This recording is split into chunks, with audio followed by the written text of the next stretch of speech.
thank you very much for joining us this evening. I'm very excited to be having this conversation. Happy International HR Day to all of you. You guys are making a difference. You guys are having impact, and we look forward to you growing and to you becoming industry leaders.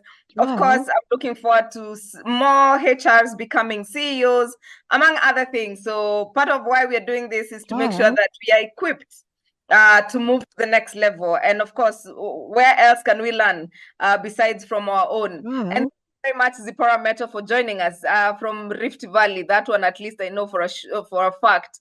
And Joan Okondo, that one is in Nairobi for sure. So thank you guys for being here. And I can tell you, gentlemen, I was bashed for having a panel of men only. And my defense was that I am a woman and I'm in HR. So that balances things in my defense. However, so thank you very much for joining us. This is Get It Right with Atara Solutions. Get It Right with Atara Solutions is a webinar series that seeks to demystify issues in employment and entrepreneurship. We are here every Tuesday from 8 p.m. Discussing different issues that affect us as people who are employees and also for employers. And soon enough, you're going to be hosting an entrepreneur who will also tell us about their journey and technically just help us become better entrepreneurs as we exit employment, or for those of us who are in entrepreneurship, understand how to run our businesses better.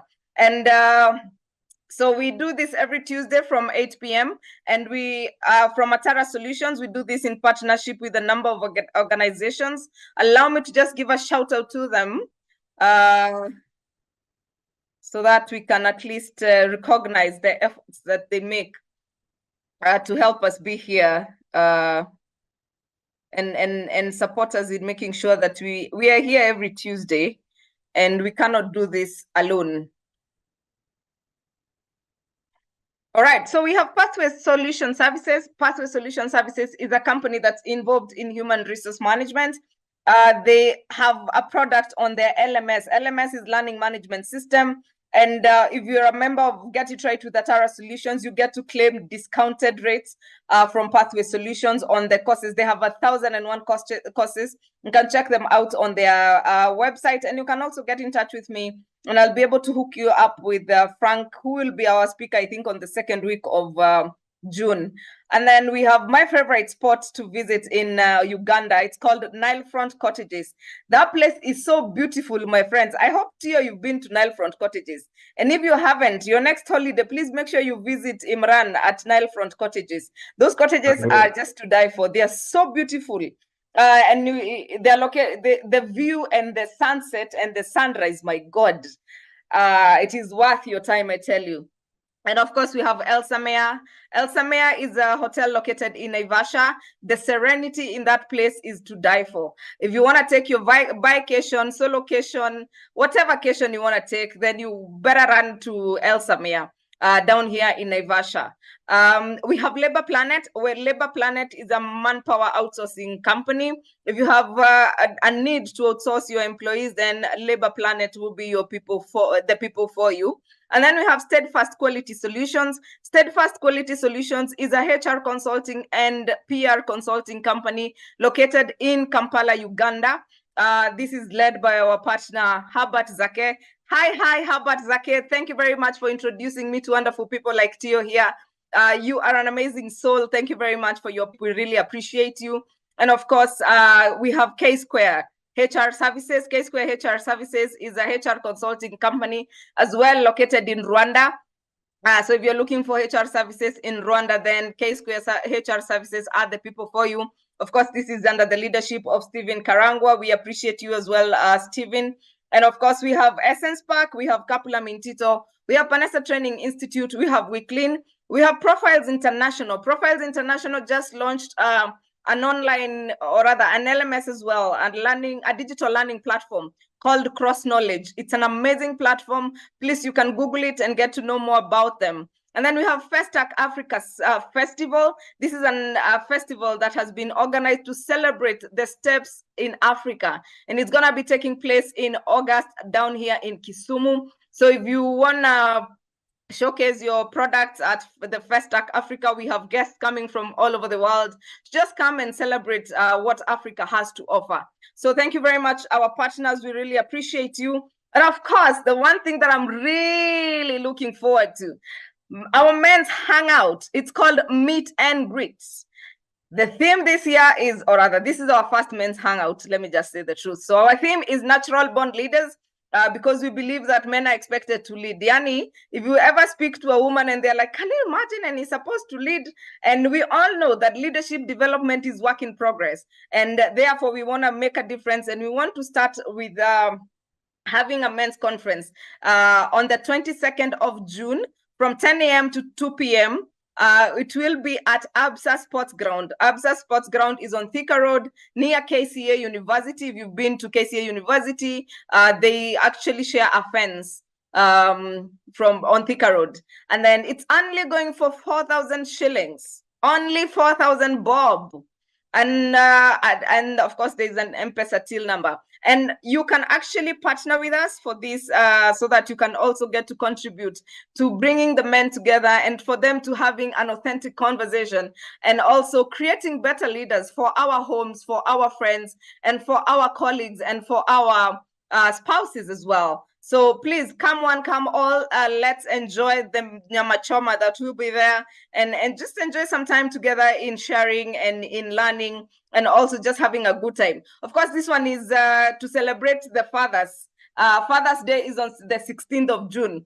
So 22nd of June, the ladies, please don't ask me why yours is not there. You should have come for yours in March. But the ladies, please pay for your men as a Father's Day gift. Yes, the men should be clapping at this point in time. But see you on 22nd from 10 a.m. to 2 p.m. as we hang out and also discuss the natural born leaders. And yes, so tonight we are looking at the strategic role of HR. And I know a lot of people have been asking questions about how do I become a strategist, or rather, how do I play a better role in my institution than I already am. And tonight we have a panel from East Africa. The Tanzanians are having their conference this year. So they, or rather, between yesterday, today, and tomorrow, they have their annual conference in May, in line with the International HR Day. So unfortunately, they were all caught up there. But nonetheless, we are going to still have the conversation. We have representation from Kenya, we have representation from Uganda, and we have representation from Rwanda. And I think that is good enough for us. We can get to learn a thing or two from our panelists. So allow me to request them to probably introduce themselves and tell us just maybe something about the role they play when it comes to the strategic role that they play in their institutions. Any of you can start.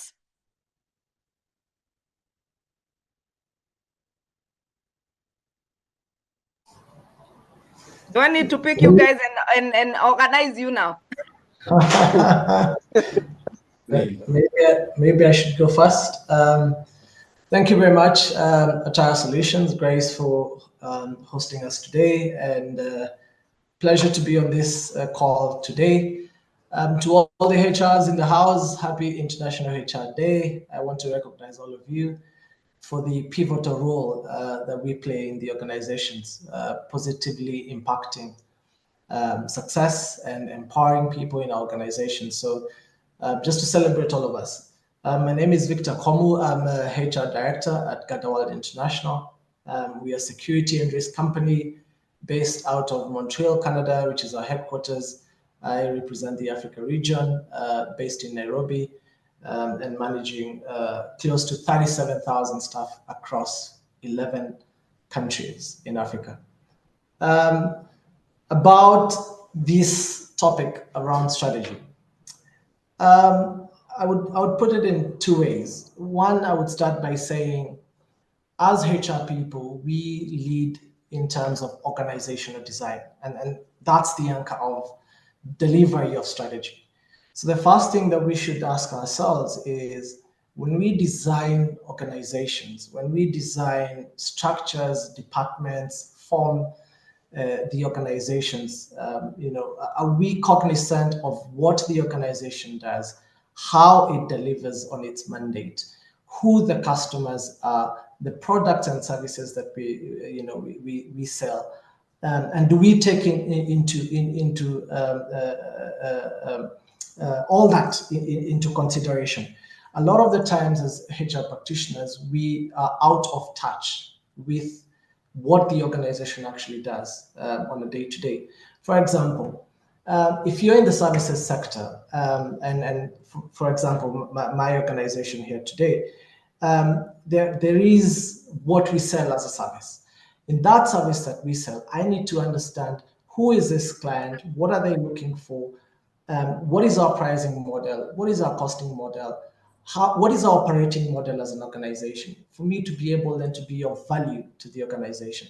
And so for me, that's the starting call around being of value or having the HR value proposition in terms of strategy to an organization. So it's not just about having a HR strategy. It's about understanding the organization intrinsically so deeply that you're in touch with all facets of an organization, and then you're able to influence decisions at the right level. That's my opening statement, Grace. Thanks. I was about to say you're about to start preaching. Thank you very much for stopping right on time. And yeah, I don't know whether it's Aaron or Stephen who wants to go next. Do their intro. I can go second, I think. Thank you, Grace. Thank you for selecting me to participate in this panel discussion. I'm Aaron Turami, and I'm the Vice Chair for Rwanda Human Resources Management Organization.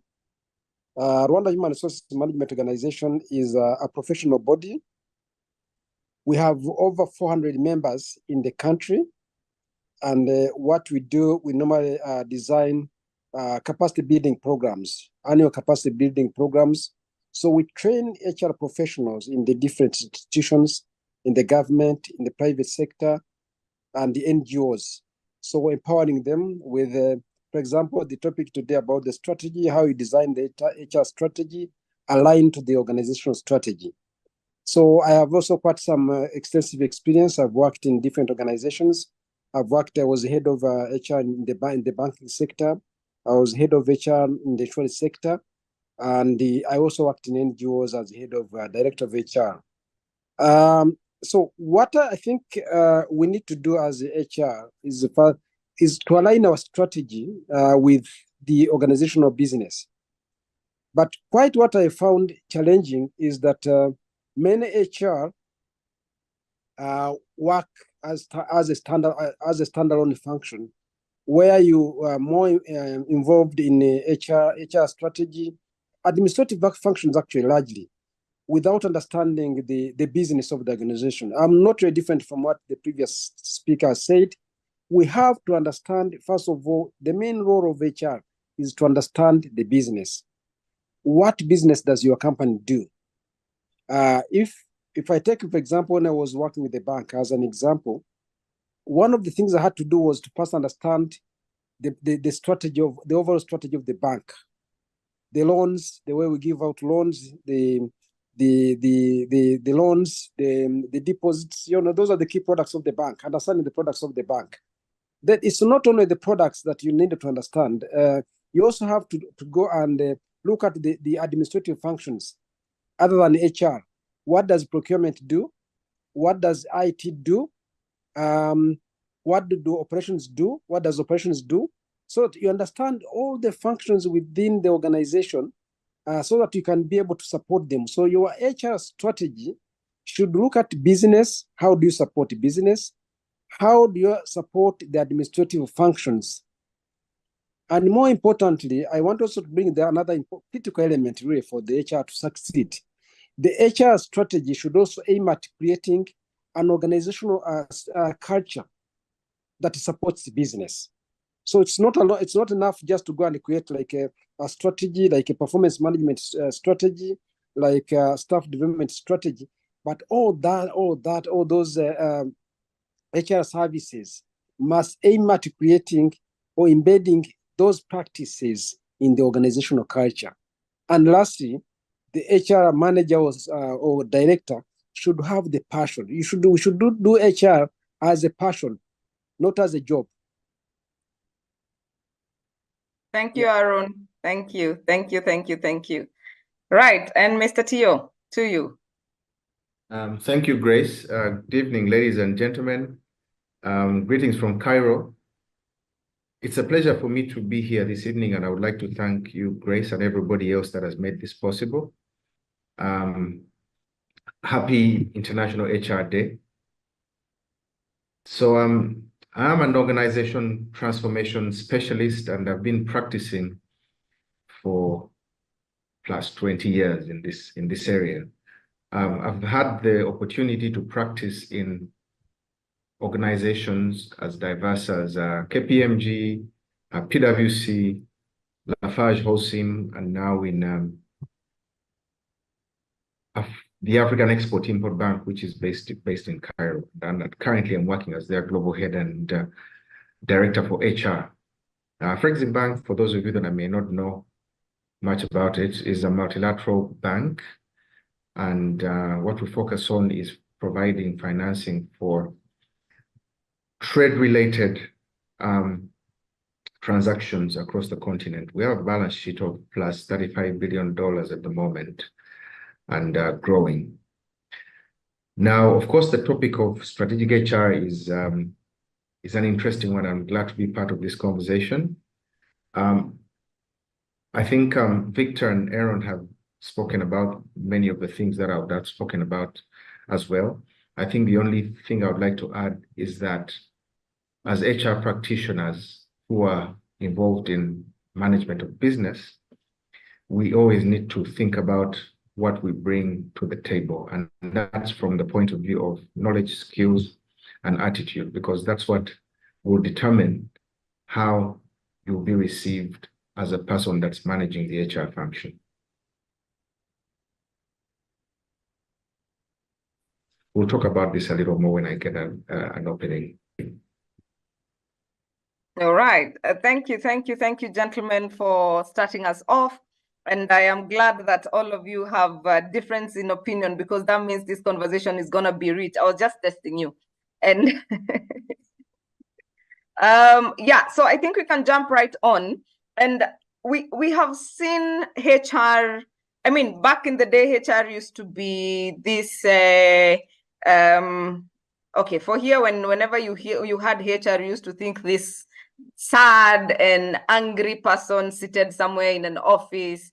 And in fact, I think 3 or 4 years ago, I went for an interview in one of the radio stations, and they were shocked that there's actually an HR who smiles. But I think HR has come from far, and I think we're also going far. So Victor, how has the role of HR evolved from administrative functions to strategic partner over the last few years?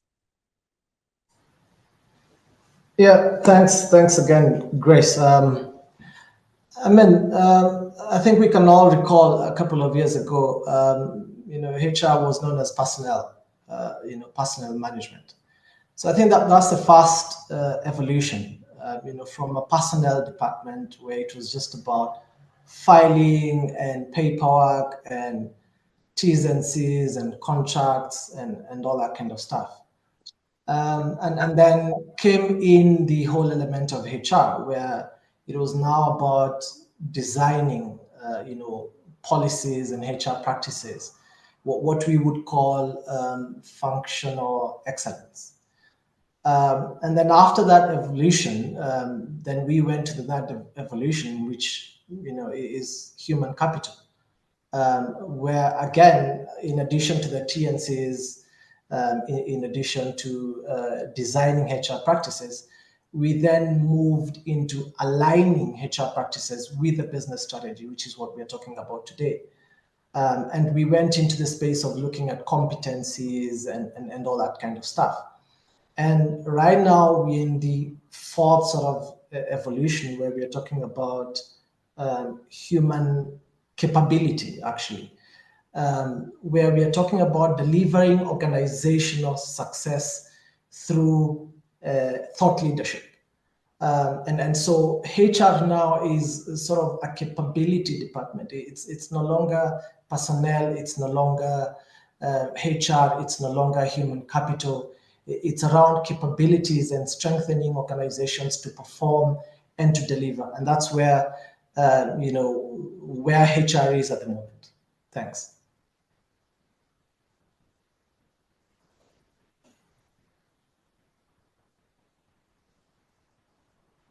Thank you, Victor, for that highlight.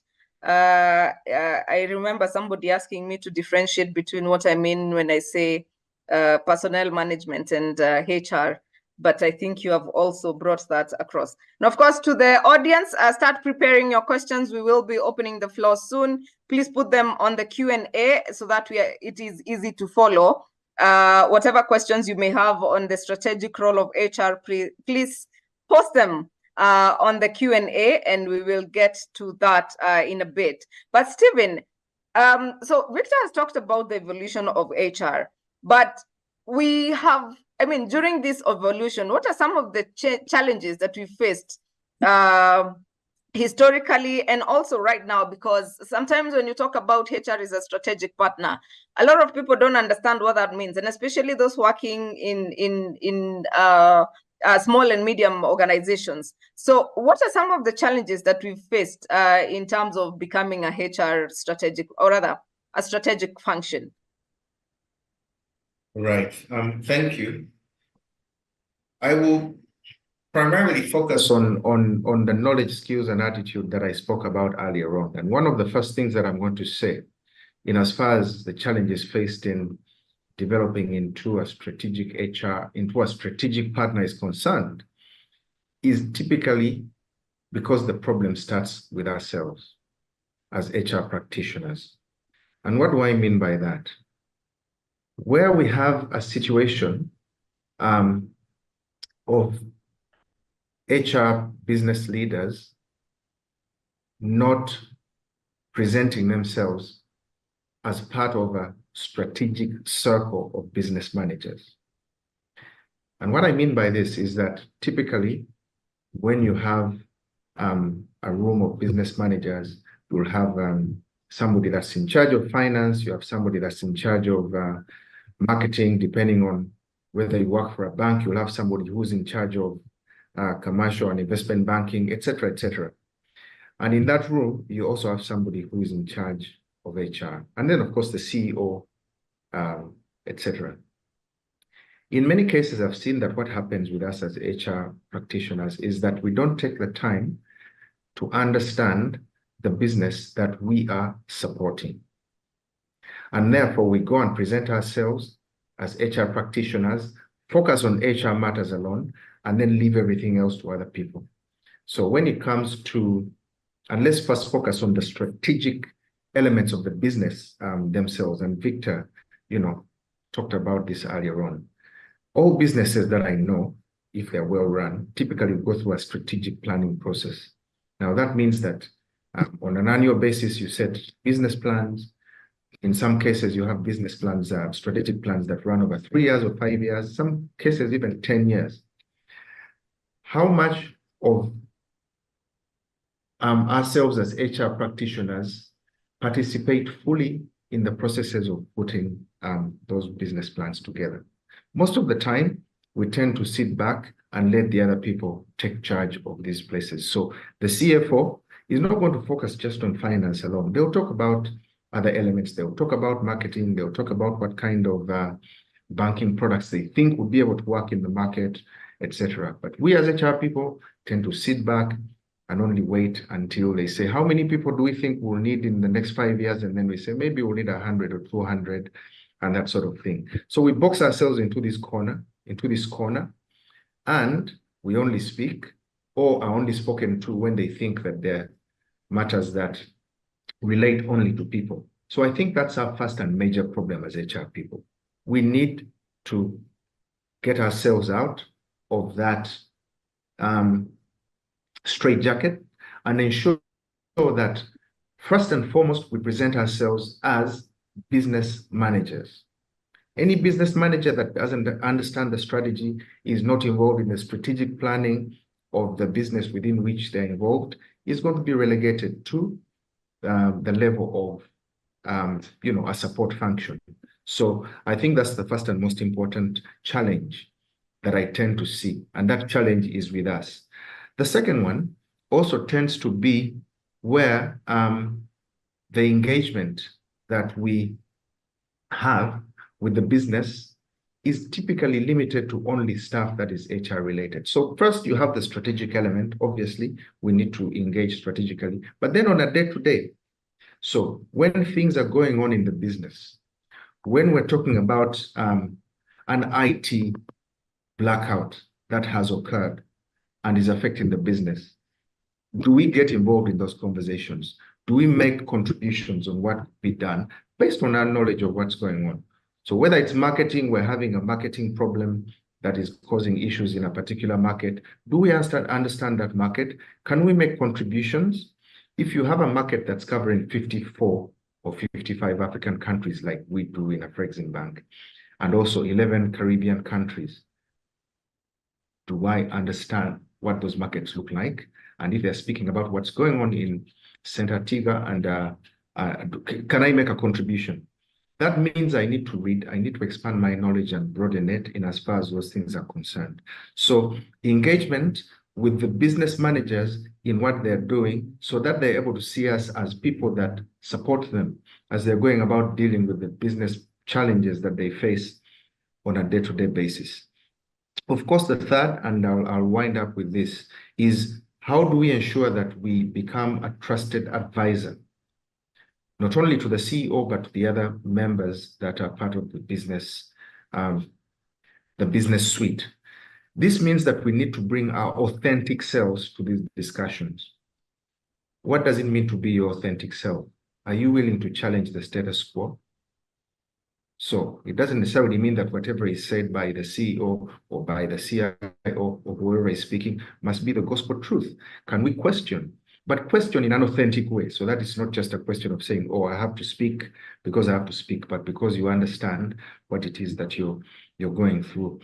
And of course, linked to this is developing the respect that other members of the organization have for you as an HR practitioner, primarily because you understand that your role is limited to facilitating and empowering line managers to play their role as first-line HR managers. If we can get that done and not try and run into everything, when it's discipline, you're the one who's writing the disciplinary letters. When it is performance management, you're the one who is trying to run the performance. So you don't manage these people. You don't work with them on a day-to-day basis. Why do you want to be their first-line HR manager? So if we can understand the difference between what it takes to be a trusted advisor from an HR perspective, who allows first-line HR managers to do their job, they have the tools to do it, they have the policies and guidelines to do it, and then you work together and guide them along the way. I think the challenges that we face today are that many of us do not do that. So I think that if we did that a little more, then those being seen as a strategic function would probably fall away. Thank you. I totally agree with you. And I think that's a conversation I was having with Victor the other day about the role we play in terms of strategic leadership. But Anne Bahati, yes, Anne Bahati, good evening. I haven't seen you in a while. Welcome back. Anne Bahati and Joan Tebuke, if you can also place your questions on the chat so that we don't lose them, I will really appreciate. Kindly post them on the Q&A, not on the chat, rather. If you can have them on the Q&A, it would be lovely. And Aaron, from your experience, Yes. how does HR contribute to the overall strategic planning process? Yeah, thank you, Grace. I'm actually going to speak from my experience as an HR director in one of the institutions, like the banks. So when when the company has already gone for the strategy retreat and a business plan, it could be the annual business plan has been developed. Then we pick it from there. I agree with other speakers that it's very important that the HR manager is conversant with the business, all aspects of business, be it marketing, be it sales, be it all the products your company is selling. Then other functions, like in the bank, we have operations, we have got products, we've got loans. So you must understand each and every aspect. Let me also say this, that probably it's not enough to be in the strategy retreat. You need to take time and train yourself in all the business aspects of your company. When I joined the bank, just some kind of experience I want to share with you. When I joined the bank, I was from the insurance industry, and I took 6 months without understanding what was going on in business. So I had to take a deliberate effort to learn what was going on in the business. What are loans? What are deposits? What are the risks? How do you process a loan when a client applies? So I had to understand all the aspects of the business. Now, once you understand all the business of all the aspects of the business, how do you link your HR strategy now to the overall strategy of the company? And this is what you do. So let's look at a few selected HR practices and see how do you align them, because we need now to move into action. So I first look at, for example, the performance management system. To build a performance management system that supports the business, what do you need to do as an HR manager? The first thing you have to do to understand is what are the business targets. If I take a bank as an example, and maybe they are saying we want to achieve a loan target of, say, 100 billion RON francs. We want, if you are to achieve 100 billion RON francs, then you must also mobilize deposits, because banks they act like shops. You have to mobilize deposits, and then you get those deposits, you lend to clients and get interest income. So you also set a target on, for example, mobilizing deposits. So the HR manager must know now how do you set targets now on deposits? How do you set targets now on loans? So from there, because you do not manage staff, actually the staff you manage are very few. What do? You now train line managers on how to write performance contracts with all the performance targets, because they are the ones to do it. You are not the one to do it, but you must serve now as an expert, transferring it's like a consultancy. You are transferring consultant services to the line managers, which is actually part of the business partnership. So you train them on how to write performance contracts, on how to set smart objectives, and then they go and do it. So after doing it, they send those contracts to you, those targets to you. You look through, and where there is need for correction, you correct them, and then they now sign, and you now train them on how to do performance reviews. They are the ones to do performance reviews. So once you do that, that means already the performance contracts of each individual staff will now align to the overall business plan. That means actually the overall company production will be a summation of the individual productions, individual staff productions. That's what will constitute the overall production. If we have maybe 100 billion, so maybe each staff is given maybe like 1 billion, maybe 100 staff now will produce 100 billion. That's basically what you're doing now as HR. So you have unpacked already that big business goal into individual efforts. And what's your role as HR manager? You have transferred the skills on how to write those business targets. The second HR practice that needs to align with the overall company is your staff development strategy. If the company says, I still maybe take the example of the bank, they say, we want to deliver 100 billion as a target, as a loan target. We want to mobilize 120 billion as deposits. That means your part of your staff development strategy must include training people on sales. It must include training people on marketing. It must include training staff on customer care, because you have to provide good customer care to get those clients. It must include now training also your finance team on how to manage to produce financial reports. So you must understand even the finance part.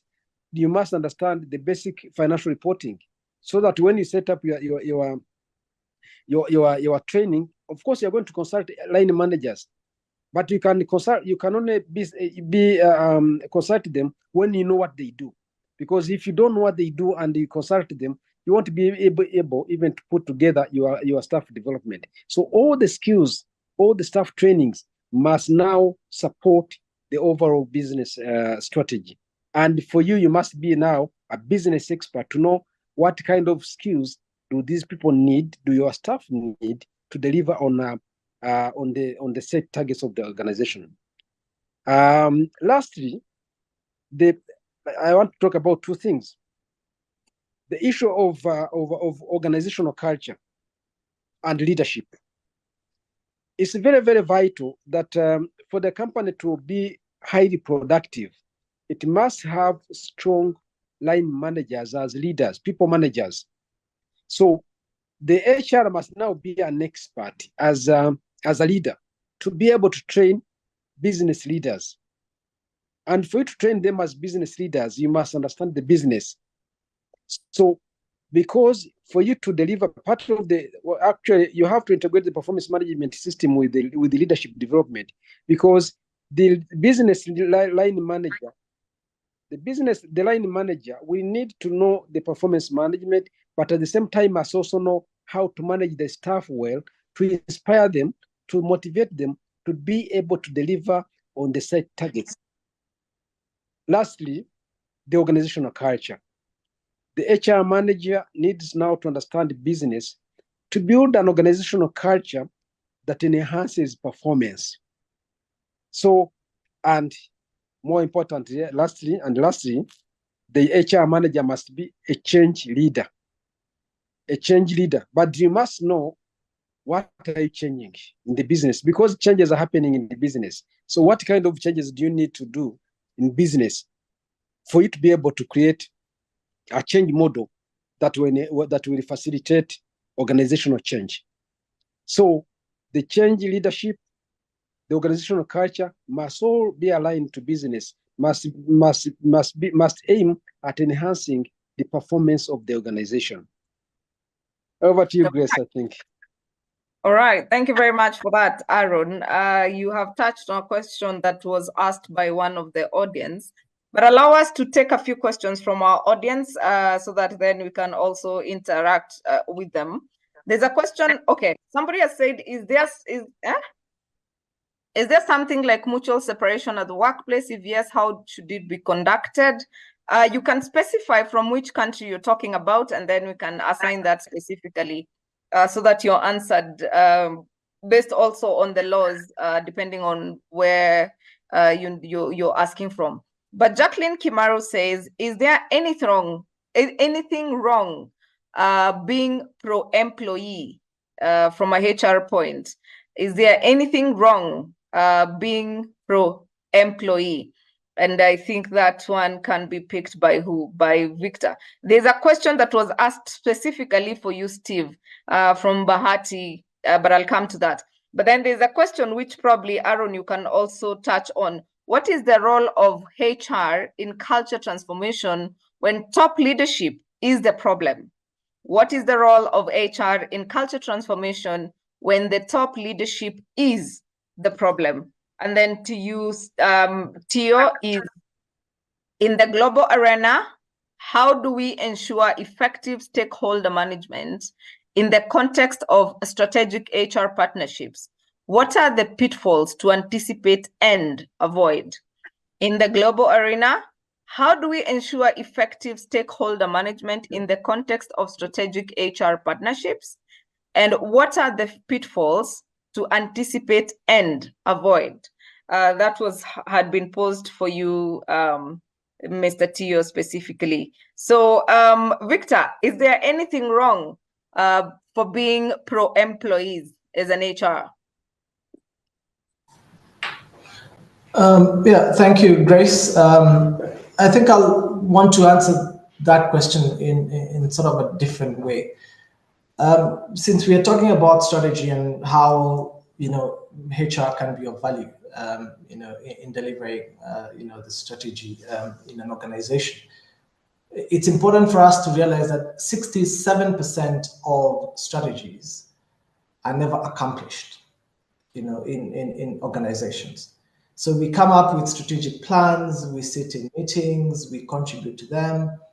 But when we get to monitor the impact of those strategies, 67% of them never materialize.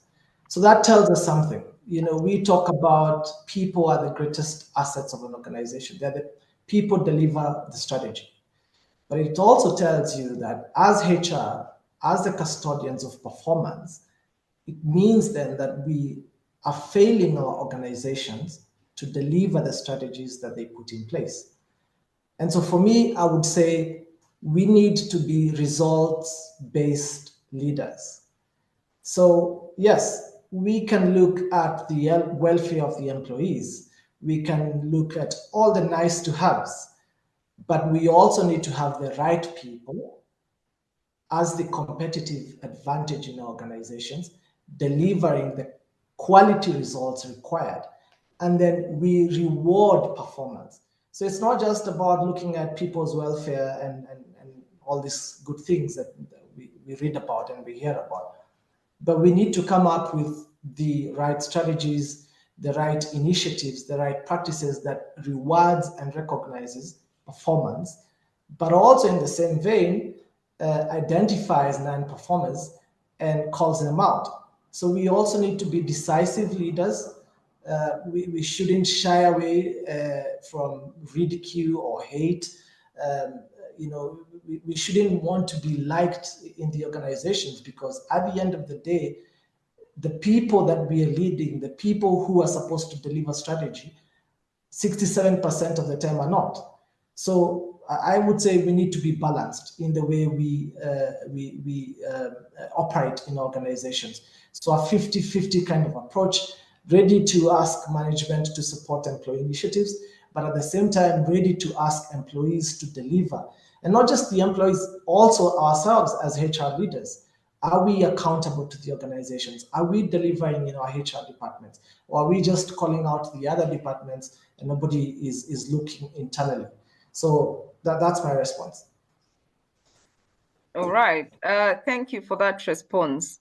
And I like that you're saying that it's about balance. And I think we can also reference to what Tio spoke about in terms of what impact are we bringing to the table. Tio, I must tell you that sometimes in Kenya, when we are asked what you're bringing to the table, we normally say we are the table. What do you mean we are bringing to the table? And I know probably because, again, the other fun we make is if you're not sitting at the decision table, then you will be eaten as the menu. So you will be served for the tea break and for the lunch. So we have to be somewhere on the decision-making table. But as you come in with the global perspective and HR partnerships, maybe Aaron, because you had started on the culture, maybe you can summarize the role of HR in culture transformation when, please note, when top leadership is the problem. Thank you, Grace. Thank you, Grace. It happens sometimes actually that you want to bring in a culture change in the organization, but the top leadership is reluctant to change. So this is what I would suggest that you would do. First of all, you must define a compelling organizational culture change strategy. So you must craft a solution, a document that really outlines why the organization needs to change, and you must link it to business. What are the benefits that will accrue from implementing that particular organizational culture change?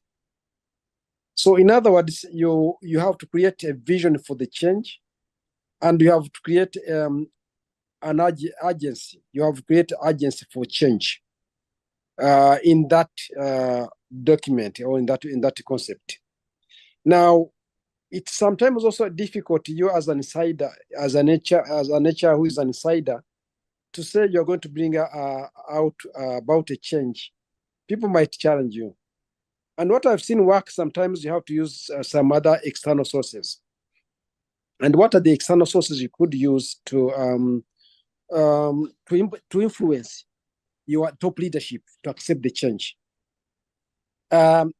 So one of them I've seen work is that you could use outside people, consultants, for example. You build a proposal, and I did this some time back where I was working in one of the organizations. We invited an external consultant. So what I did was now to share with this external consultant some of the challenges that we have in the organization, which he needed to talk about during his presentation on organizational culture change. So I made a proposal to the CEO accepted, and we invited this consultant, and he came and talked about the number of issues that we had. I mean, for him, he was just saying these are some of the challenges organizations need to change so that they can achieve greater productivity. And one of them was actually the performance management, system, which we wanted to introduce in the company using the balanced scorecard. But some people we are stuck. We are stuck really to the old ways of doing performance, which was not really measuring performance accurately. And so I brought now somebody from outside, and he came and talked about the advantages of using the balanced scorecard. And finally, our top management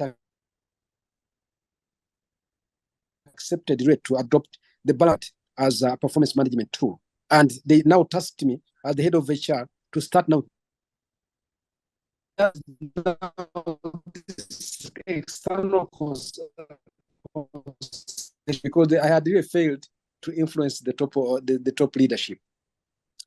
The second alternative you could use to influence your top leadership is to use the board.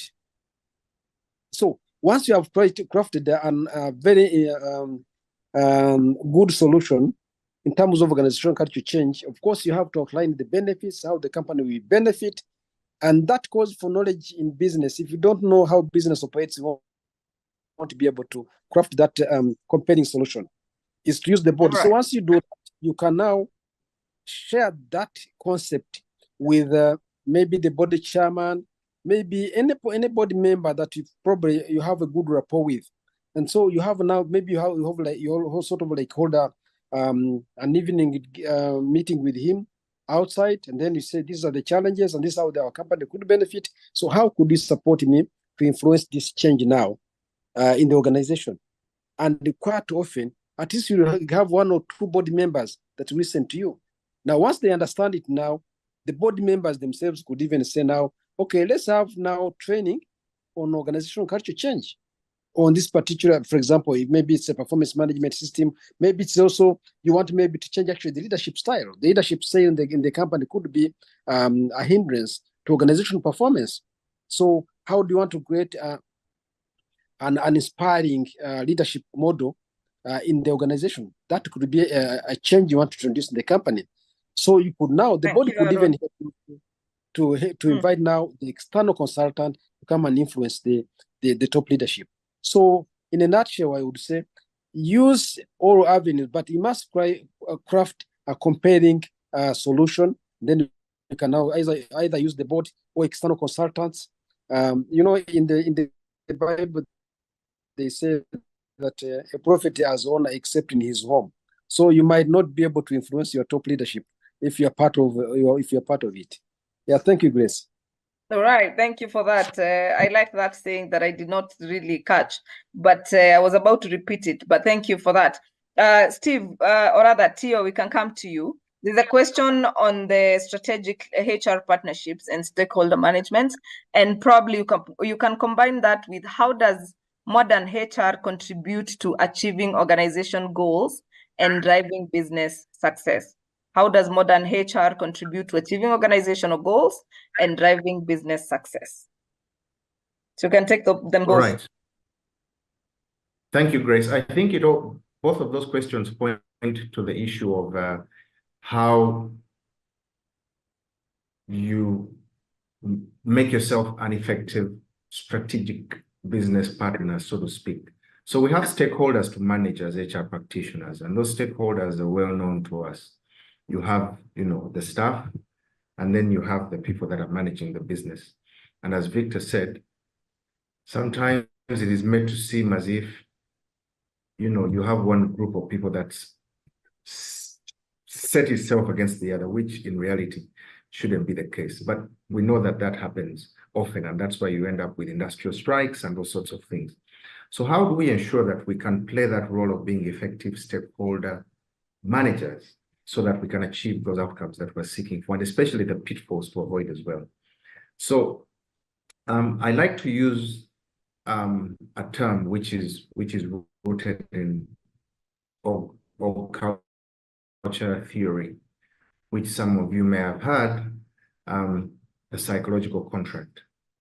So how do you, as an HR practitioner, do those things which will ensure that within the organization, you achieve a psychological contract?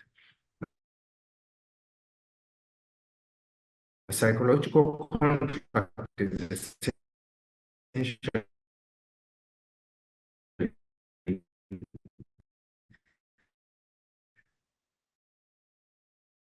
We are losing you, Steve, or is it me? Victor, can you hear Steve? No, I can't. He's frozen. We lost him. The interests, expectations are aligned with the interests, expectations. The moment you have those two. Okay. Can you hear me now? Yes, we can hear you. But you're still frozen.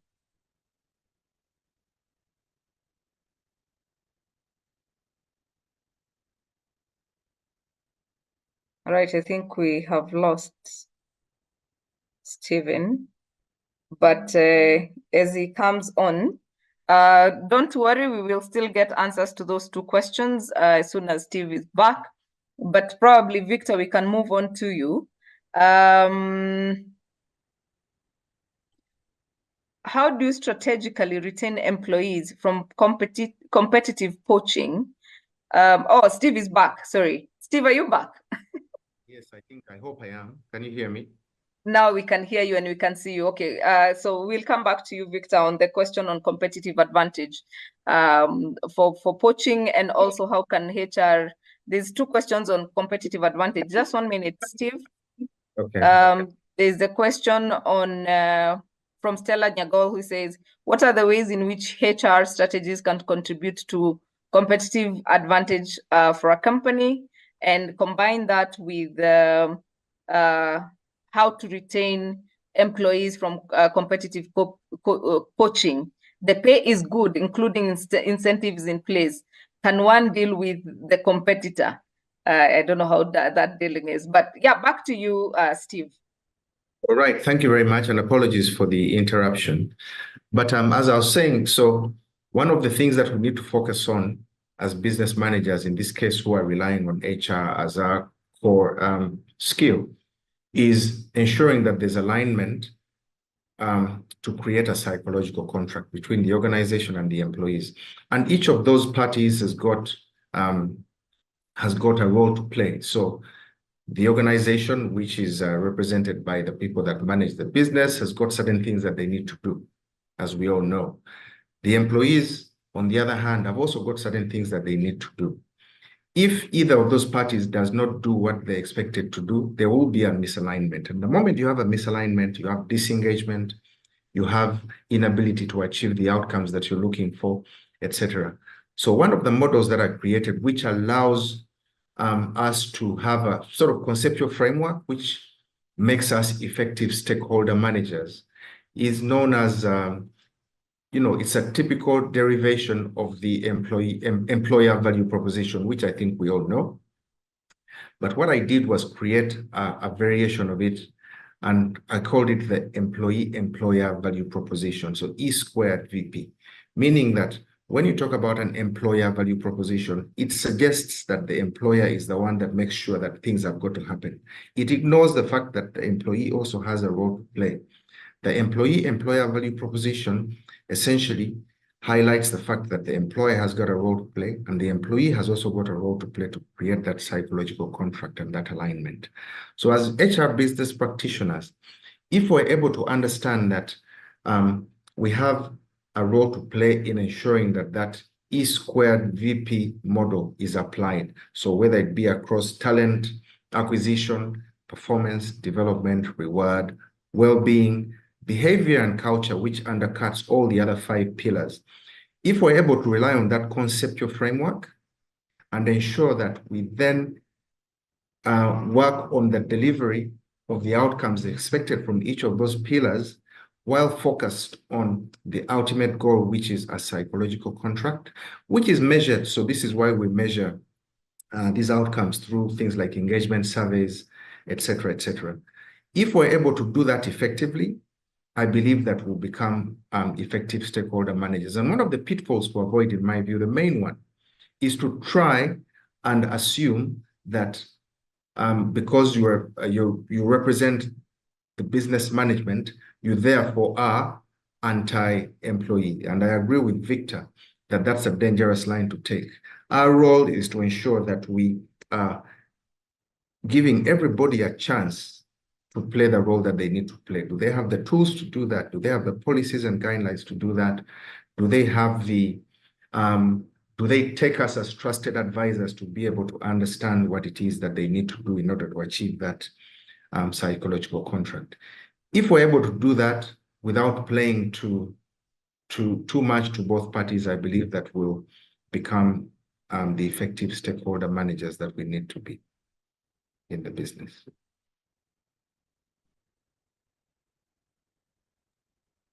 Right, Steve, you were supposed to combine that with the question on that was asked by Tabuke. How does modern HR contribute to achieving organization goals and driving business success? I think you probably have covered that. Well, I can just elaborate a little more on that. Still, I would want to rely on that operating model which I've spoken about. So it's important for us as HR practitioners to have a conceptual framework from which we start doing whatever it is that we do. And I can use an example. It is on the basis of that model, the E-squared VP model, where one of the challenges that we faced as an organization was how we're managing our performance. So the performance management system we're using was not up to scratch. And obviously it was affecting the manner in which the organization achieved its goals. On the basis of that, I influenced, very similar to what Aaron said, I influenced the implementation of a new performance management system. And again, we relied on the balanced scorecard to do that. And I remember that we engaged a consultant to come in and help us to start implementing that. And one of the first things that this guy asked me, he said, how come you as HR are the ones driving this process? Normally, it will be either people in strategy or finance who are driving this. And I said, I have to do this because from the conceptual framework that I'm working from, we have a performance pillar, and that pillar has got challenges because it is not delivering it is not providing the foundation that will allow us as an organization to deliver the outcomes for which we are looking. This process or this project that we went through to deliver and implement the balanced scorecard eventually became a Harvard Business School case study. And if you go to their website, you'll be able to pick it up. Simply because we as HR decided that we're not going to wait for the business to tell us that we needed a performance management system that worked. And remember that this wasn't a performance management system that was focused just on individuals alone. It was all the way up to starting from how we actually set our strategy. How was our strategic planning done? How do you do it at enterprise level? How do you do it at functional level? And then going down to the individual level. So we did not wait for the point at which HR typically comes in, which is the individual level of performance. We went all the way and made proposals and we supported them. So using that conceptual framework, understanding that our role is ensuring that we're able to deliver that psychological contract across those 6 pillars that I've spoken about. I believe that's probably the most effective way for us to ensure that we can deliver on what the business requires us to do. All right, thank you for that contribution. Victor, as you come in with the competitive advantage, allow me to also prepare Aaron for his next question. Aaron, there's a question on how do you get these things done when the CEO does not support? I think that's also part of the other question that we are asked. There's someone who says, without mentioning names and organizations, I work in a government organization where our boss will ensure that management and board never have a session together. In fact, when a director or a board member is requested to make a director is requested to make a presentation to the board, no other director is allowed to sit in. That way, we hardly know what is happening in other departments, making it really difficult for me as the HR. I see him use divide and rule. I have no idea why he does that. How can I go about things, having things different? And then tied to that is a question from, where is that question? From an anonymous attendee who says, how do you influence a CEO who doesn't believe in training and development, and also who doesn't believe he has a weakness in his leadership and has no EI? You probably are dealing with the case of a narcissistic personality, but however, Aaron will be telling us more about that. So over to you, Victor, and probably Victor, you can also add, how can HR position itself to ensure it's involved in all strategic business decisions in an organization? I think Theo must have touched on that, but you can also bring it home. Over to you, Victor. All right. Thank you, Grace, and thank you for the questions to the professionals on the call. I'll begin by giving a few traits that I think are important for HR professionals if you want to have that competitive advantage. And the first one is consistency. HR professionals, we are known to be one-hit wonders. And I think, we need to be consistent in the way we deliver results. Just doing a task and delivering excellently, and then the next one, you're not able to deliver, that brings in a credibility issue. So consistency is key. Resourcefulness is another, I would say, because we've just touched on it, in this session. You need to understand your sales cycles. You need to understand your procurement function. You need to understand your operations. You basically need to be resourceful in the organization. Just understanding how your disciplinary process works and the labor laws and all that stuff is not enough. And three is ownership. Ownership, and this is where we have the accountability element, responsibility for our actions as well. So we need to be ready to be called out as HR professionals. It's easy for us to hold others to account, and we're not doing that for ourselves. Leadership is also an important element, and this, I have practically tested it. Whenever there is, say, a discussion, around a challenge or problem that the organization is facing, how many times do we have HR managers or directors or leaders raising their hand to lead brainstorming sessions, just to explore whatever ideas could come out of that session? Because we are not subject matter experts, as Theo said in the beginning, we tend to sit in, at the back of the room and just wait to be told hire, fire, and all that kind of stuff. So we need to take leadership and opportunities, seizing the moment.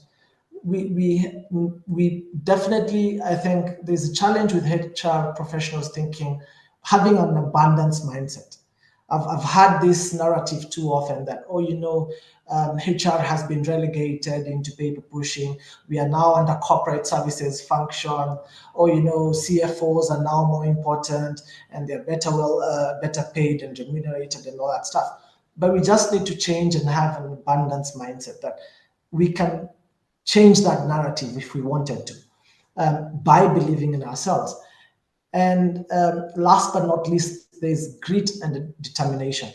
A lot of the time, we will have to work extra hard, again, to understand numbers, for example, P&Ls, balance sheet, because we are not finance professionals.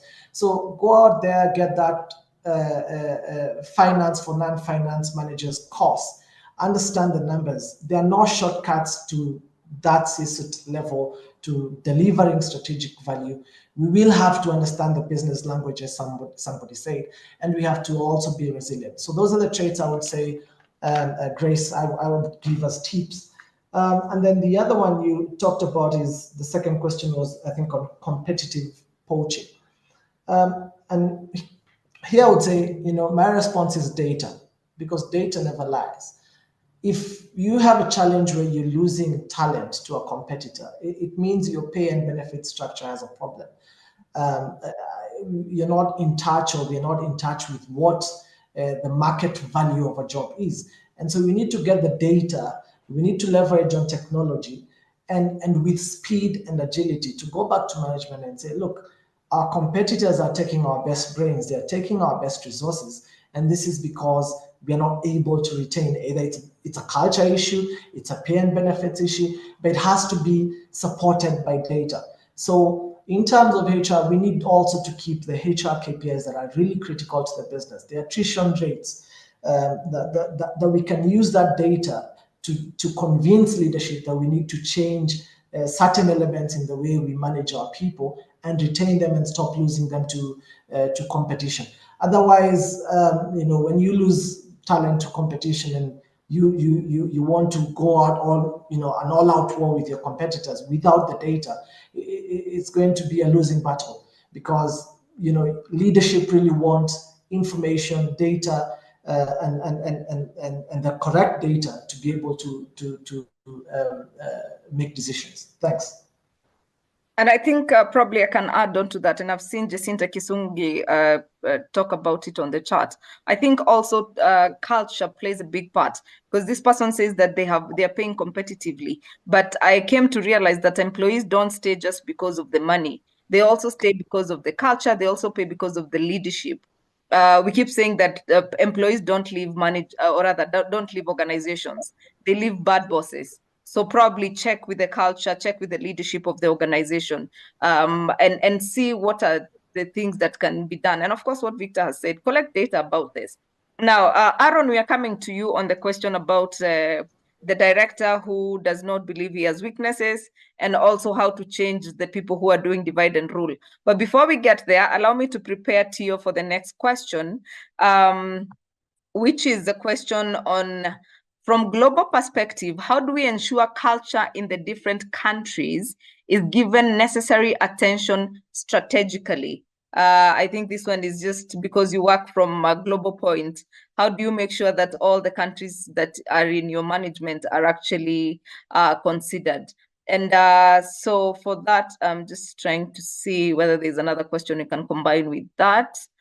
And also, how does strategic HR enhance work-life balance? That's a question by Benson Mukundi. Benson Mukundi, what are the 5 main roles of the HR department? Please go to our YouTube channel. We did a webinar on establishing HR department. And the first thing we did was discuss the role of the HR and the role of HR department. You can listen to that. I think it will answer quite a lot besides just 5 main roles of the HR. But over to you, Aaron.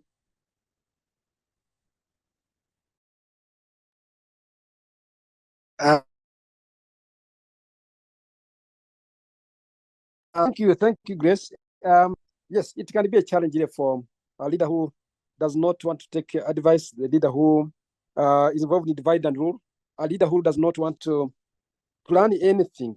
That could actually be a challenge, and probably is also concerned that only one director can meet the board at any one time, so that you don't have like a meeting where maybe he might be challenged. So that's actually a challenge in reality. But one of the critical success factors for the HR manager is to have very strong emotional intelligence skills.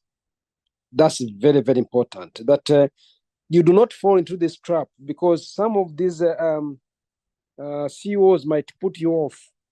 Some actually might even abuse you in some instances. So you must have very strong emotional intelligence skills to be able to manage this situation. But this is what I would suggest you do. For example, let's take a practical example. You want to make the organization a learning organization. You want to train your line managers. You want to introduce innovative changes, for example, for performance management, and you find that the CEO is resisting. So what do? So draft a good concept indicating the advantages of that change. If it's, for example, performance management, is, for example, training on leadership, training on soft skills, enhancing the performance of the organization. Let's put it in general. Once you have drafted that proposal, then the next thing is, how do I influence my CEO? And there are a number of things you could do.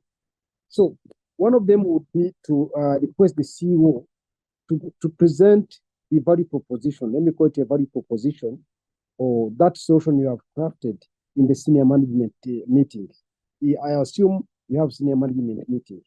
Now, once you are able to present that solution in the senior management meeting, you should be able to get the buy-in of other senior directors. Maybe the CEO might remain resistant, but at least you must, we call it building a coalition of the winning. A coalition of the winning. A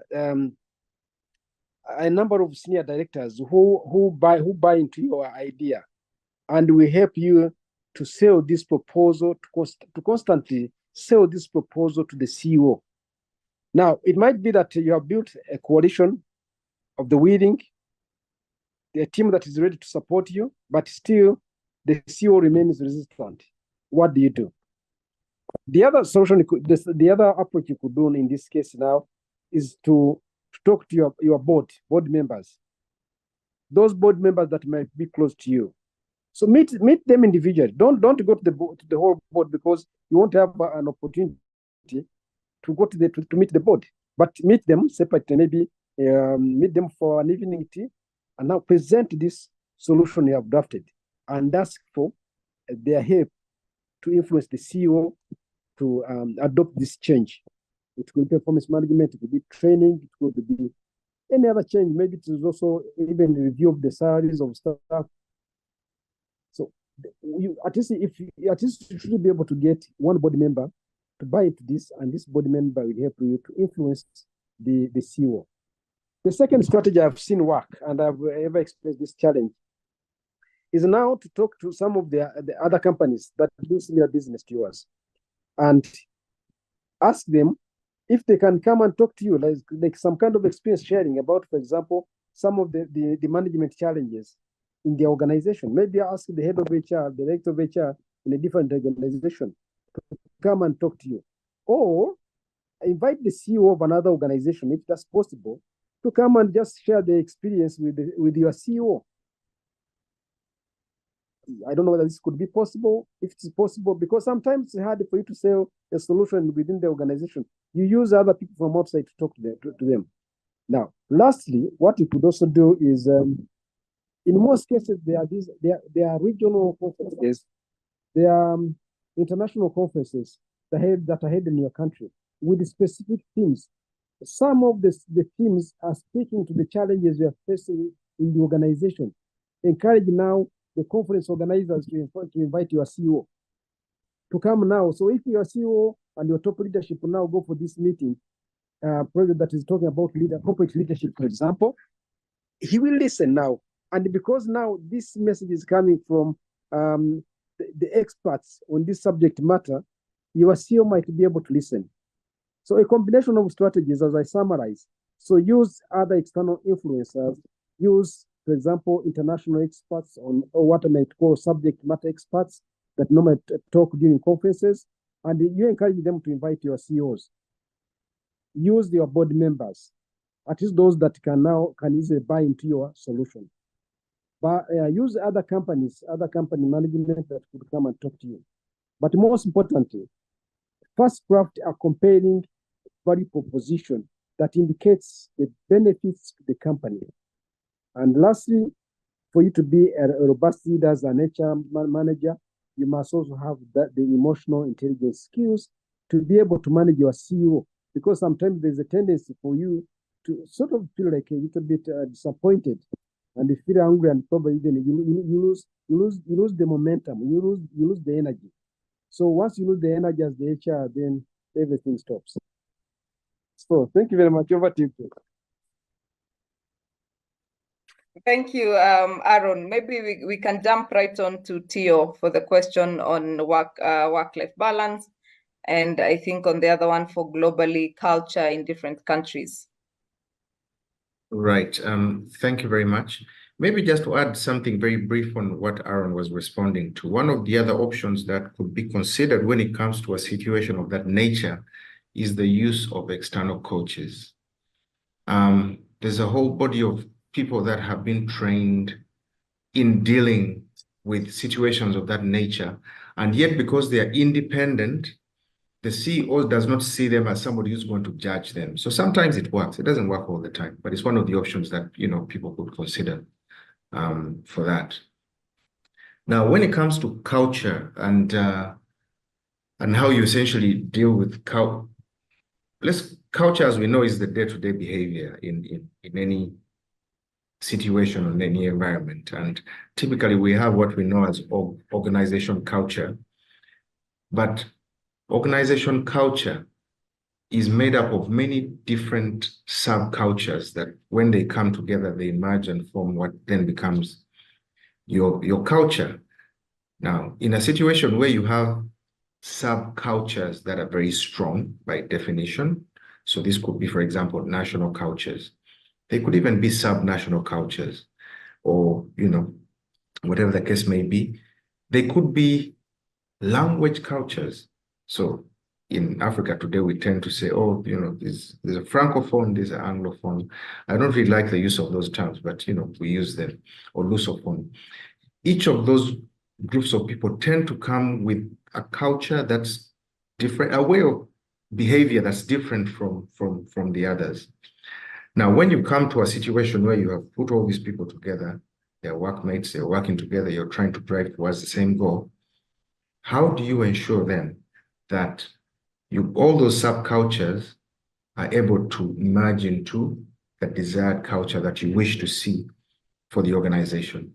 From my own experience, I think one of the strongest things to do in cases like that is, first of all, to ensure that you craft a strong sense of purpose within the organization. So does everybody understand what it is that you're driving towards as an organization? So what's our sense of purpose? What's our vision? What's our mission? What are the things that we're trying to achieve?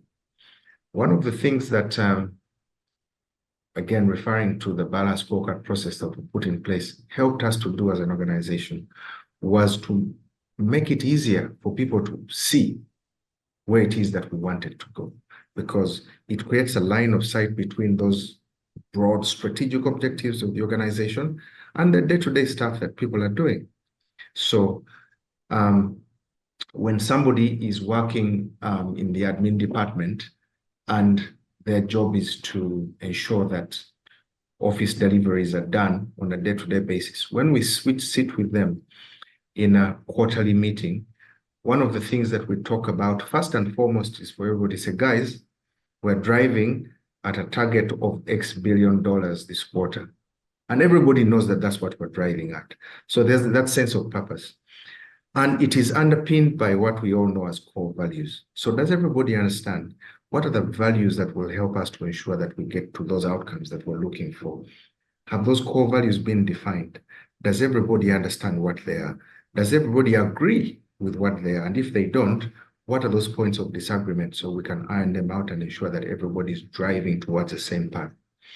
What I've realized is that if you get that done and sorted out, then it acts like water on the fire that tends to be lit through very strong subcultures.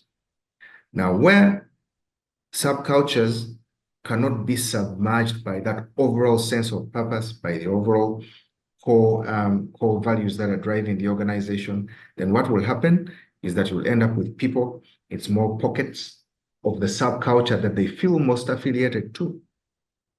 And that will, create problems within the organization. And of course, will affect how you have everybody driving towards the same direction. So in my view, and I believe that one of the strongest and easiest ways to drive that is ensure that you create a common sense of purpose, ensure that that sense of purpose is communicated in easy language, in easy symbols that are easy to understand, which is, where we have all, symbols of culture, and then ensuring that the core values that you develop and have as part of the organization are easily understood, well understood, and that you have regular reminders and campaigns of how these things should be. Most of all and most important is that these core values and that sense of purpose is role modeled by the people that are in positions of influence. That's the greatest way in which you can show others what needs to be done. So business leaders, the line managers, etc., to try and ensure that they're role modeling those core values, the sense of purpose, they're talking about it, etc. It will help to ensure that you end up with the sort of culture that you wish to see in the organization. Thank you, Tio, for that. And I see we are almost coming to an end. Allow me to just say this. This webinar is brought to you by Atara Solutions. At Atara Solutions, we take care of your learning and development needs. We also offer HR manager outsourced and HR consulting services. Please get in touch with us and we're able to support your organizations through some of these challenges. I think we are about to get your parting shot for everyone. And thank you, Richard, for showing up. Does the level of compensation affect any HR capacity to initiate strategic programs? I will let Aaron take that as Victor takes, since NGOs don't have monetary targets, how do you come up with these targets? And then allow me to also answer the question, how does HR create a rapport with the board? I think the easiest target would be your HR committee board leader or anyone in the HR committee. I think it's important that you have a rapport with them and you can strike a conversation, especially during board meetings and or rather during a HR committee when you're interacting with them, get to understand where they're coming from and where their minds are. That is one way of creating a rapport. We keep saying that decisions are not made in the boardroom. So if you want a decision made from a board point of view, you need to have your needs communicated way before the board meets, so that your query or your needs become part of the agenda in the board. So for that, I say, and then Esther Mushiri, your question on redundancy, since we have different people from different countries, please get in touch with me and I'll be able to guide you on that. I know you have my number and yeah, I think we can do that. So Aaron, does the level of compensation affect NHR capacity to initiate strategic programs? And Victor, since NGOs don't have monetary targets, how do you come up with targets? You can answer that briefly, like in a minute, so that then we can take your closing remarks and then, yeah. Aaron? So the level of compensation, of course, affects the HR strategy, because if you have got, I guess have I gotten your question where, Grace? Sorry? Yeah, the question is, how much an HR earns, does it have any effect on strategic, on the ability to initiate strategic programs? Okay, thank you. I would say it doesn't. Now, how much money you earn does not really affect your way to develop HR strategies. It depends really on how you view your pay. You know, compensation actually is not. It's a perception issue. I might today be earning maybe 200,000 Kenya shillings. Tomorrow I might earn 400,000 Kenya shillings.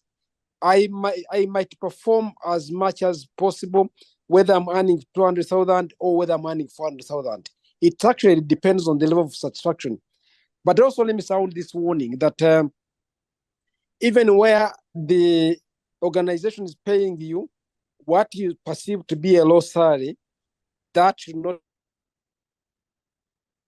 discourage you from doing your job. So I would say I would actually detach compensation from being an effective HR manager. So you should be able to draft your strategy. You should be able to perform as somebody who is paid highly, even if you think you are paid lowly, so that you develop the skills And if you want to even progress in your career, you can progress and go for another organization for a higher job.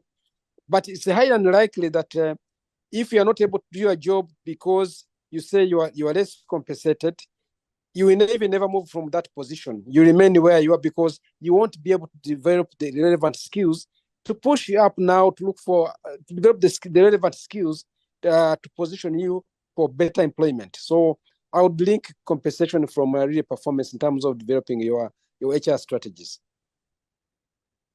All right. And please don't copy HR strategies from your peers in the industry. Study your business and come up with a strategy.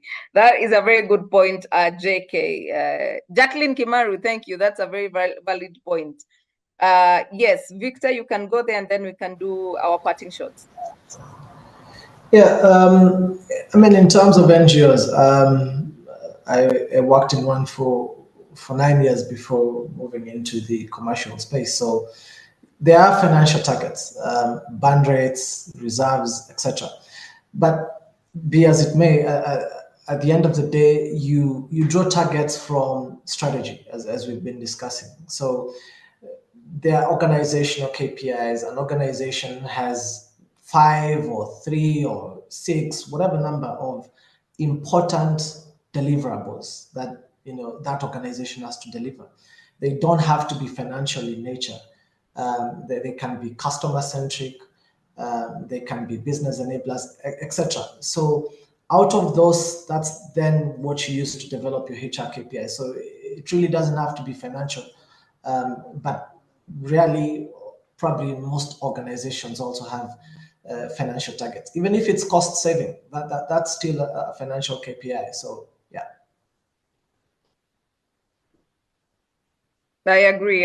And HR has the responsibility to reduce costs if they are not increasing revenue. I think that's as simply put as we can.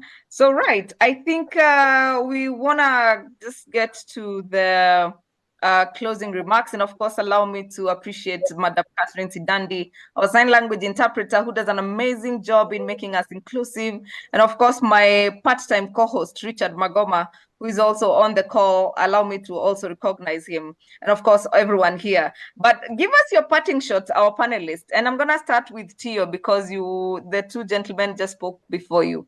So give us your parting shots. All right, thank you, Grace.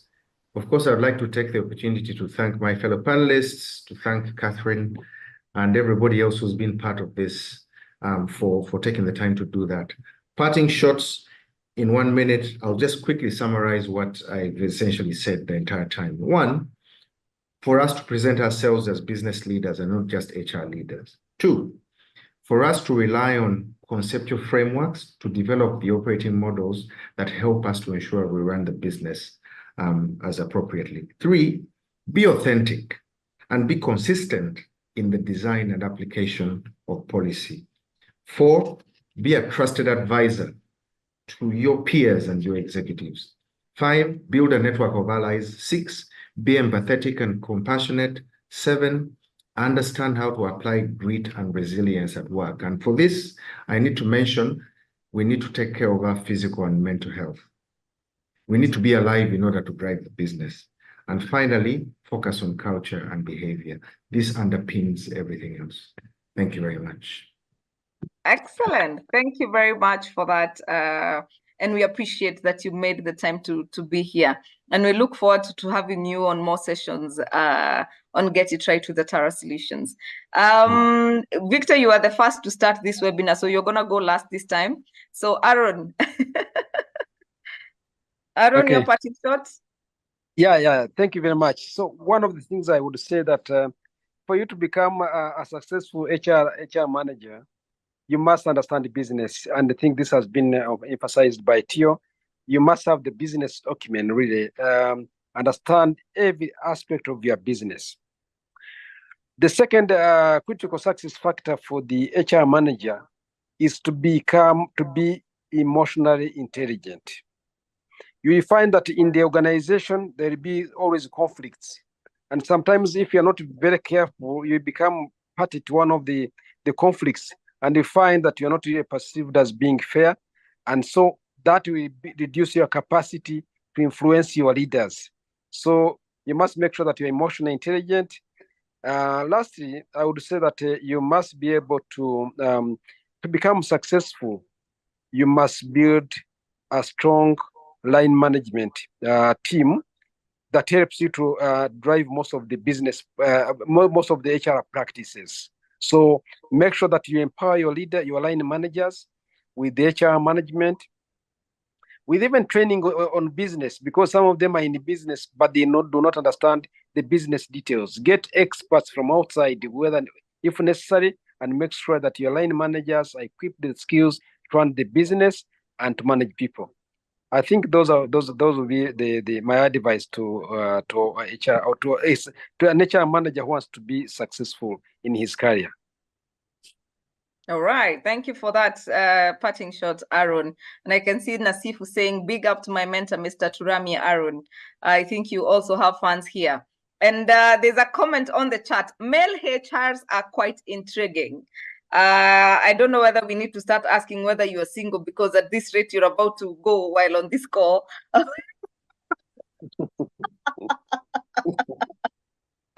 But Victor, give us your parting shot. Yeah, thank you, Grace, and Tara Solutions for organizing this. It was a pleasure also, being on this call with Chair and Aaron. I think I'll give an analogy of a tree, a tree signifies a beautiful picture of life. But a lot of people talk about the phototropic side of a tree. That is the part of the tree that you see above the surface. So you see the stem, and you see the branches and the leaves and the canopy, and it looks really good.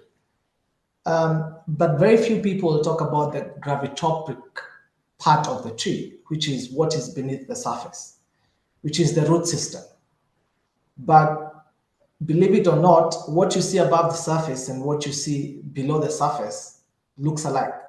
So if you see a long tree that has this beautiful canopy, it means also its root system is well developed and is strong. So I say this because as HR practitioners, and we celebrated International HR Day yesterday, I think for me, the parting shot would be, if you're not willing to go down, then you cannot go up.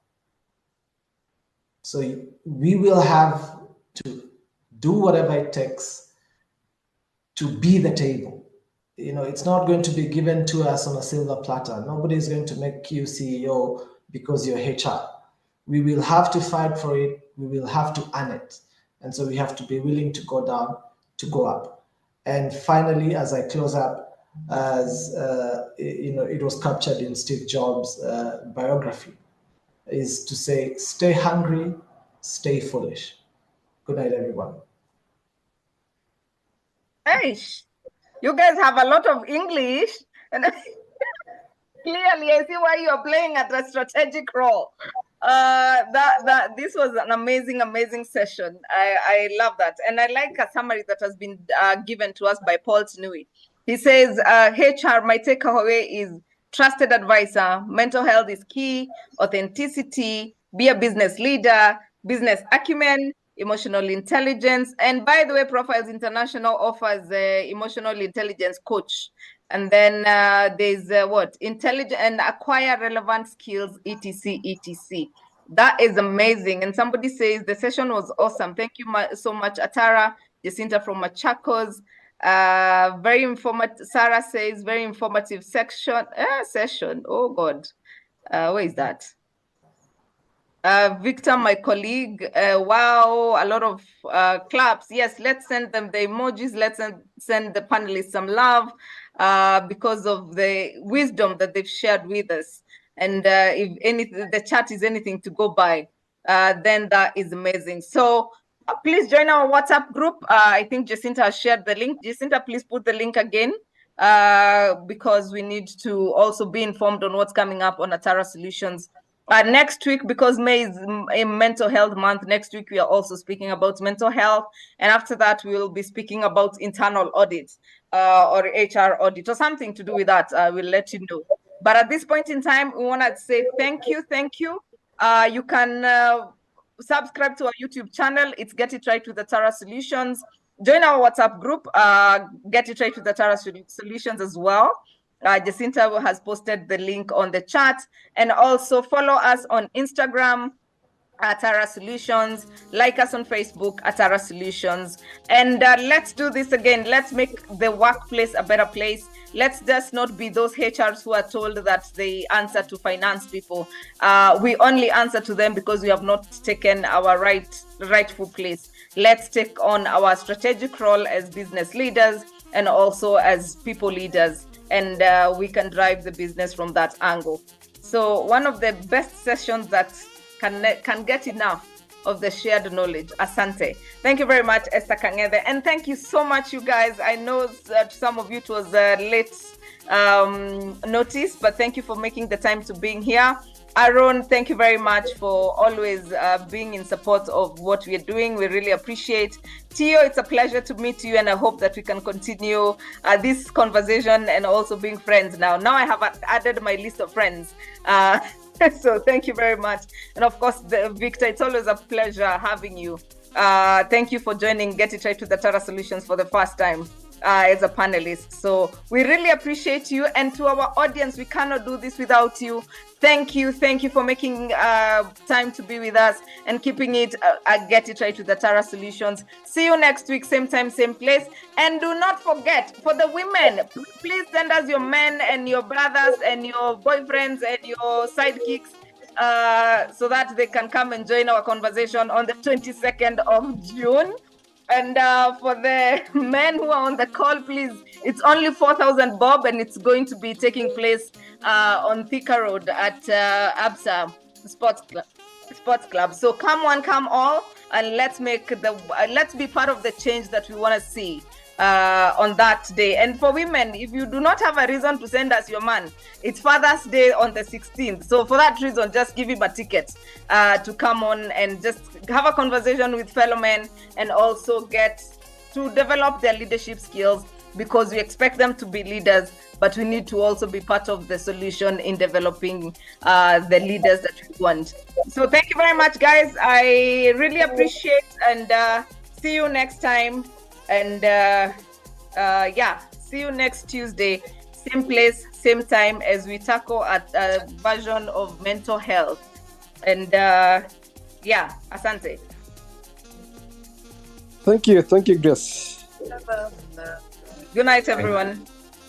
Good night. Bye-bye.